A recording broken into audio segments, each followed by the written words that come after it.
Light হাউসের মতো কোটি কোটি টাকা বেতন পাওয়ার আশা ছেড়ে দিন। এবার আসা যাক কেন ফ্রান্সের লাজুমান্ট লাইট হাউস পোস্টে কোটি কোটি টাকা বেতন প্রদান করা হয়।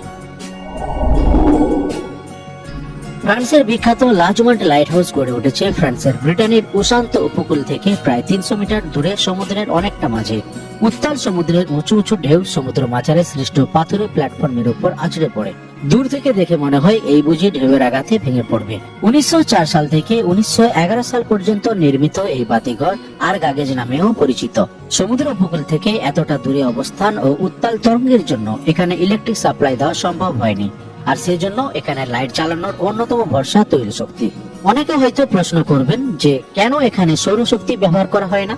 কারণ হিসেবে জানা দরকার যে সূর্যতাপ বা সৌরকিরণ সবসময় সমানভাবে কিরণ দেয় না। সাধারণত মেঘলা আবহাওয়া বা বৃষ্টির সময়গুলিতে সৌর বিদ্যুৎ উৎপাদন করা সম্ভব নয়, ফলে নেভিগেশন সিস্টেম পরিচালনা করা এক প্রকার অসম্ভব। সাধারণত অগভীর সমুদ্র উপকূল বরাবর লাইট হাউসে প্রজ্বলিত আলোর শিখা দেখে দূর থেকে চলতে দেখা জাহাজের নাবিকগণ বুঝতে পারেন যে ওই সামুদ্রিক এলাকাটি অগভীর, তাই ওই এলাকা থেকে জাহাজ নিয়ে যাওয়া ঝুঁকিপূর্ণ বলে তারা সহজেই এড়িয়ে চলে। যেহেতু লাজুমান্ট লাইট হাউসটি এমন অগভীর সামুদ্রিক এলাকায় গড়ে উঠেছে, তাই এটিও সচল রাখা অপরিহার্য।